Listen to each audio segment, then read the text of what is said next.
6 प्रकार के बल होते हैं, स्थान बल, दिग्बल, काल बल, नैसर्गिक बल और चेष्टा बल और दृष्टि बल। ये 6 प्रकार के बल होते हैं। इसमें सबसे प्रथम जो आता है स्थान बल।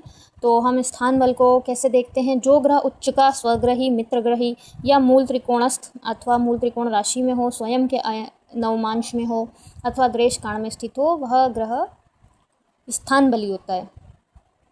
चंद्रमा एवं शुक्र जो होते हैं सम राशि में और अन्य ग्रह विषम राशि में बली होते हैं। तो इसको हम समझेंगे कि कैसे देखते हैं एक उदाहरण के रूप में। ये मैंने मेष लग्न की कुंडली ली है। अब इसमें देखिए, जैसे इसमें लिखा है स्वग्रही ग्रह, तो गुरु के जो स्वराशि है वो 9 और 12 है। मान लीजिए मेष लग्न की कुंडली या कोई भी लग्न की कुंडली हो, उसमें अगर गुरु स्वराशि के बैठ जाएं, ये स्वराशि के बैठ जाएं तो वह बली हो जाएंगे।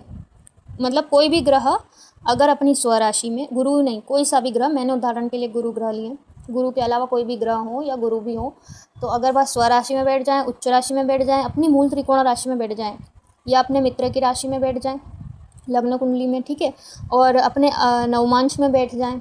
जैसे नवमांश में क्या होता है, स्वनवमांश जो होता है उसमें बैठ जाएं या अपने दृशकाण में बैठ जाएं, तो ग्रह बली हो जाते हैं। इसको हम समझेंगे कि ये जैसे यहाँ पे मैंने गुरु का एग्जाम्पल लिया है। ये गुरु जो हैं 1 नंबर राशि मेष की है, मंगल की है, तो मंगल की राशि में गुरु मित्र के हुए, क्योंकि मंगल और गुरु आपस में मित्र हैं, तो मेष राशि में अगर गुरु बैठ जाएंगे तो वो मित्र राशि के हो जाएंगे, तो बली हैं। अगर यहाँ पर जैसे ये 4 राशि जो है चंद्रमा की, ये गुरु की उच्च राशि, अगर गुरु उच्च में बैठ जाएँ, 4 नंबर में बैठ जाएँ, तो वो उच्च के हो जाएंगे, तो वो बली हो जाएंगे। और 9 नंबर राशि गुरु की स्वयं की है, अगर गुरु 9वीं राशि में बैठ जाएँ या 12वीं राशि में बैठ जाएँ जो उनकी स्वयं की राशि है, तो वह स्वराशि के कहलाएंगे। तो कोई भी ग्रह अपनी राशि मतलब स्वयं की राशि, अपनी उच्च राशि और अपने मित्र की राशि में हो तो वह ग्रह बली होता है। अपने दृशकाण और अपने नवमांश में हो, अपनी मूल त्रिकोण राशि में हो तो वह बली होता है। तो इस प्रकार से हम एक स्थान बल देखते हैं। दूसरा हम देखेंगे दिग्बल में, हम देखेंगे कि बुध एवं गुरु लग्न में रहने से, शुक्र और चंद्रमा चतुर्थ भाव में रहने से, शनि सप्तम भाव में रहने से, सूर्य और मंगल दशम भाव में रहने से दिग्बली होते हैं। अतः लग्न पूर्व, दशम भाव दक्षिण, सप्तम भाव पश्चिम और चतुर्थ भाव उत्तर दिशा में समझना चाहिए, ठीक है। तो इसको भी हम समझेंगे। अगर बुध एवं गुरु लग्न में हैं, प्रथम भाव में हैं, तो वह दिग्बली हैं, ठीक है। शुक्र और चंद्रमा चतुर्थ भाव, 4th भाव में हैं, तो वह दिग्बली कहलाएंगे। शनि सप्तम भाव में दिग्बली कहलाते हैं। सूर्य और मंगल दशम भाव में दिग्बली हो जाते हैं। और काल बल अब हम देखेंगे। काल बल वह होता है जो रात्रि में जन्म होने पर चंद्रमा, शनि एवं मंगल अथवा दिन में जन्म होने पर शुक्र, सूर्य एवं गुरु काल बली होते हैं। जैसे किसी का रात्रि में जन्म हुआ तो चंद्रमा, शनि और मंगल, और दिन में जन्म हुआ तो शुक्र, सूर्य और गुरु काल बली हो जाएंगे। इसको भी समझने की बात है। इसको अब मान लीजिए जैसे मेरा जन्म है रात्रि का, तो चंद्रमा, शनि और मंगल जो हैं वो रात्रि में बली होते हैं, तो मेरे लग्न में चंद्रमा, शनि, मंगल का बल होगा।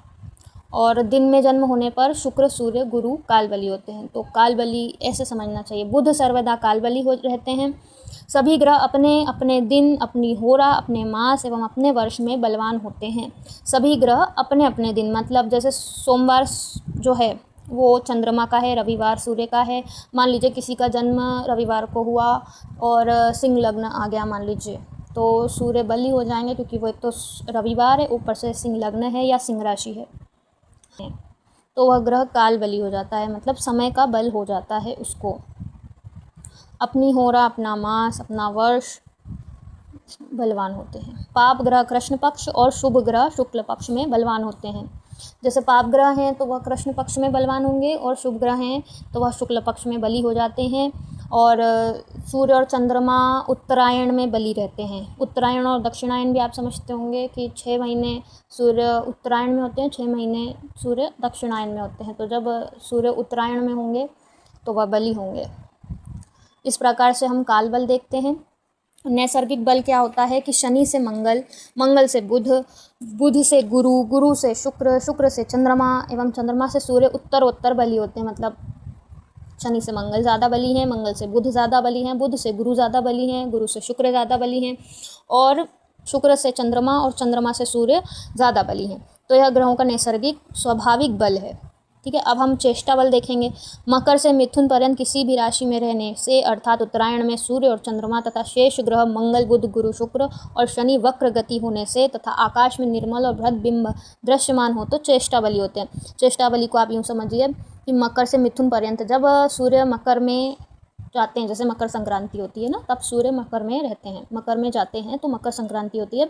तो जब सूर्य उत्तरायण में होते हैं मकर से लेकर मिथुन राशि तक 6 महीने तक, मकर कुंभ मीन मेष वृषभ मिथुन ये 6 राशि तक सूर्य उत्तरायण रहते हैं।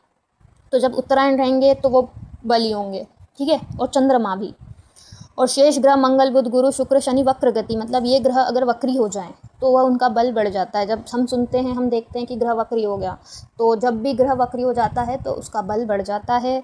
और तीसरा ये कि आकाश में निर्मल और बृहद बिंब दृश्यमान ग्रह हो, मतलब जो ग्रह आकाश में एकदम अच्छा दृश्य, जितनी उसकी रोशनी है वो पूरी रोशनी से संपूर्ण हो, अच्छा हो, मतलब जैसे अस्त ना हो, वक्री ना हो और अशुभ ग्रहों से देखा ना जाता हो, शुभ ग्रहों से देखा जाता हो, तो वह ग्रह बली हो जाता है। वो बिल्कुल साफ स्वच्छ हो जाता है, अच्छी रश्मियों से भरा हुआ हो, तो वह चेष्टा बली हो जाता है।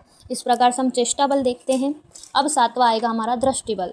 तो दृष्टि में क्या होता है, प्रत्येक ग्रह स्वयं से तृतीय तथा दशम स्थान को एक पाद दृष्टि अर्थात 25% से, पंचम नवम को अर्ध दृष्टि 50% से, चतुर्थ और दशम को त्रिपाद 75% दृष्टि से, सप्तम स्थान को पूर्ण दृष्टि मतलब 100% दृष्टि से देखता है प्रत्येक ग्रह।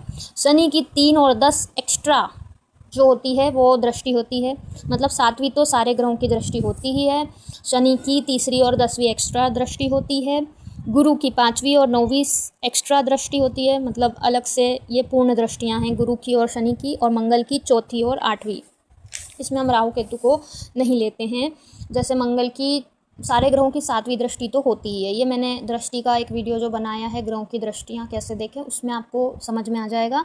तो जो पूर्ण दृष्टि होती है 7वीं वो तो सबकी होती है। मंगल गुरु और शनि की 2-2 दृष्टियाँ एक्स्ट्रा होती हैं, मतलब इनके पास कुल पूर्ण दृष्टि 3-3 होती हैं। तो जो शनि की है वो 3, 7, 10 है, गुरु की है 5, 7, 9 और मंगल की है 4, 7, 8, ये पूर्ण दृष्टियाँ हैं। बाकी बुध शुक्र सूर्य चंद्रमा की एक एक दृष्टि होती है 7वीं पूर्ण। बाकी ये लोग जो इसमें जैसा कि लिखा हुआ है, अपने स्वयं से तृतीय तथा दशम स्थान को एक पाद दृष्टि से, मतलब अपने जहाँ पे वो बैठे हैं वहाँ से तृतीय तथा दशम स्थान को वो एक पाद 25% से देखते हैं, और पंचम नवम को अर्ध मतलब 50%, चतुर्थ दशम को त्रिपाद 75% से, और सप्तम स्थान को पूर्ण दृष्टि से सभी ग्रह देखते हैं। तो यह दृष्टि बल हो जाता है। इस प्रकार से हम ग्रहों की षड बल जो कहते हैं, ग्रहों के षड बल को याद करते हैं कि ग्रह कितना बली है। जो भी ग्रह जितना ज़्यादा बली होगा वो उत्तर उतना ही बली कहलाएगा आपकी कुंडली में। तो इस प्रकार से हम इसको देखते हैं। वीडियो पसंद आए तो लाइक और शेयर ज़रूर करें, सब्सक्राइब ज़रूर करें।